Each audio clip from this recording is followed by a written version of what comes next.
A esta hora nos acompaña Gabriel Pérez Duperú.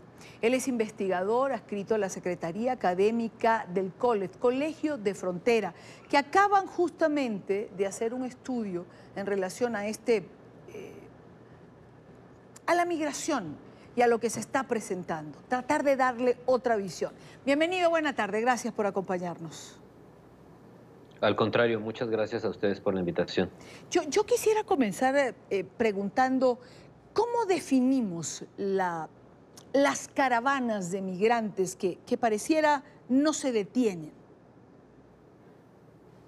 Pues en primer momento habría que señalar que no son tanto un problema las caravanas. Las caravanas son un fenómeno, son la manifestación de condiciones estructurales en los países de origen, en específico en países de Centroamérica como Guatemala, Honduras, El Salvador.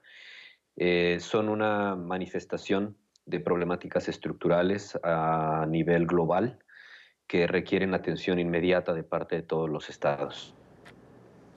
¿Cómo, cómo las consecuencias que generan las caravanas de migrantes en los puntos fronterizos, eh, es decir, ¿por qué no hay una solución a corto y mediano plazo para estas consecuencias? Es decir, si no es un problema, si las caravanas lo definimos como un fenómeno, ¿por qué no se aplica una solución a la consecuencia que generan?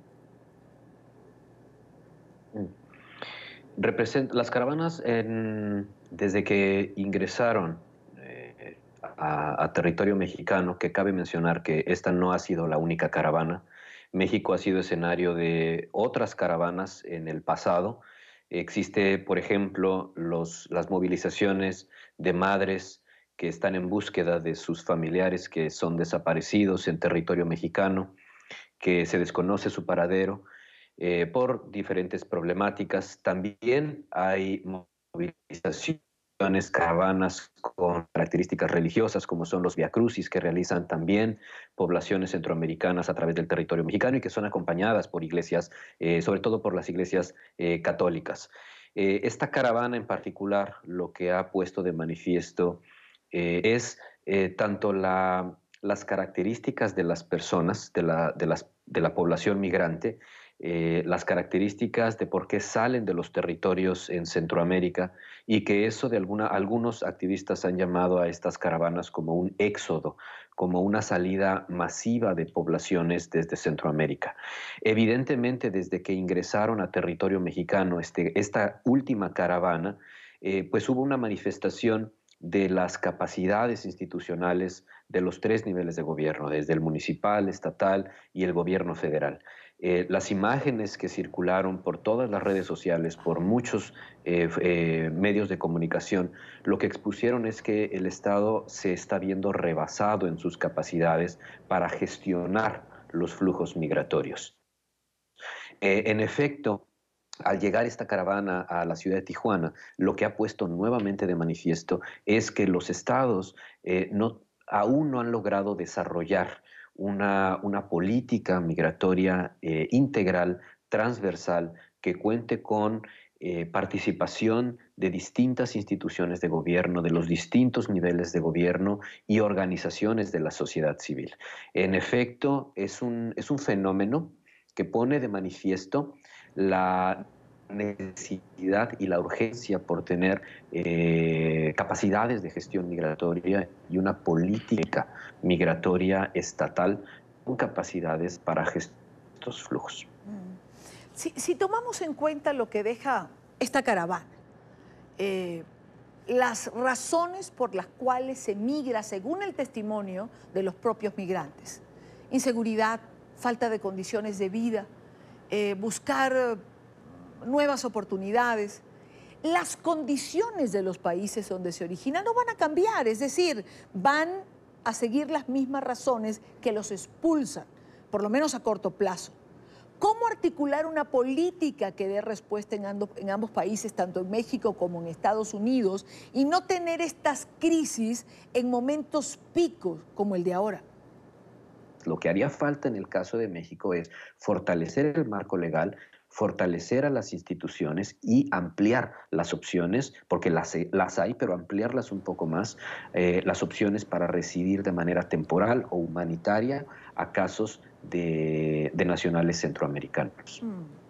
Ahora, otro punto álgido que está poniendo de manifiesto este fenómeno de las caravanas es la xenofobia. ¿Cómo combatir reacciones de este tipo como las que se presentaron en Tijuana, por ejemplo? Es importante la difusión de información y la producción de información objetiva, veraz y realista. Es necesario que los distintos, no únicamente los centros de investigación, las universidades, organizaciones de la sociedad civil que también hacen un trabajo muy fuerte para generar información que combata la discriminación, que combata la xenofobia. También es importante que las autoridades gubernamentales se sumen a este esfuerzo. No contribuyen o contribuyen muy poco a algunas declaraciones realizadas por autoridades en puestos de gobierno municipal, de gobierno estatal u otros funcionarios que difunden discursos, que difunden señalamientos acerca de las características o las condiciones de estos flujos migratorios. Lo que hace falta es que haya una estrategia nacional de todos los actores involucrados para difundir información objetiva acerca Sí. de las poblaciones. Es necesario que los países de tránsito, en específico México en este caso, Claro. conozca lo que está ocurriendo en Centroamérica, que se conozca las condiciones de esta población. Se habla, en las redes sociales también son un buen aliado en términos de difundir información, pero también ocurre el caso contrario. Las redes sociales también se han convertido en un actor o en un espacio que difunde información equivocada, un espacio que difunde imágenes, que difunde discursos que no contribuyen a la protección de las personas. Entonces es importante que se genere la información, que se difunda la información sobre los fenómenos migratorios y que también se abran espacios de discusión con la sociedad. Es importante que la sociedad por donde transitan estas personas también expresen. Es muy importante que expresen sus necesidades, que expresen sus preocupaciones acerca de los flujos migratorios, pero poder contrarrestar o poder atender esas preocupaciones con información objetiva. Ahora, finalmente, señor Pérez, ¿el número de migrantes es más pequeño de lo que parece? Es decir, el efecto visual hace que a ratos uno piense que son miles y miles de personas las que cruzan. Cuando llevamos esto a la estadística, particularmente del estudio que acaban de hacer, ¿es menor de lo que se puede pensar? Esa pregunta es muy interesante porque, en efecto, por México transitan aproximadamente entre 2013 y 2016 de 260,000 a 392,000 eventos de centroamericanos por México. El monto, si se habla así, aislado de una situación regional o de una situación global, pues parece ser una gran cantidad de personas que transitan por territorio. Sin embargo, cabe mencionar y resaltar que México no es un país con las características de otras regiones que reciben miles de migrantes. Y me estoy refiriendo a Europa, me estoy refiriendo a países de tránsito como pueden ser Turquía o países que reciben migrantes como Alemania o como España. Realmente, si se compara a nivel global, México recibe un número pequeño de migrantes en tránsito. Comparamos evidentemente con flujos migratorios sur-sur, por ejemplo, en América Latina, pues evidentemente México es un país que reporta grandes cantidades de migrantes que transitan por el territorio. Pero estamos hablando en términos globales de que México no es un país que reporte grandes cantidades. Solamente un porcentaje del 1% de extranjeros a nivel mundial residen en territorio mexicano. Y es evidente que una problema discutido en diferentes foros y en las redes sociales, es que México está recibiendo éxodos, está recibiendo flujos masivos de migrantes, y eso no es del todo cierto.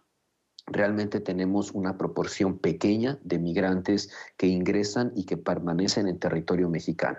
Entonces, eso no quita que estemos frente a un reto regional, un reto que involucra un corredor migratorio Centroamérica, México y Estados Unidos, y que tiene que atenderse. Claro. Pues quiero agradecer a Gabriel Pérez Duperó, investigador adscrito a la Secretaría Académica del Colegio de Fronteras, por estar en NTN 24. Buena tarde para usted. Muchas gracias a ustedes.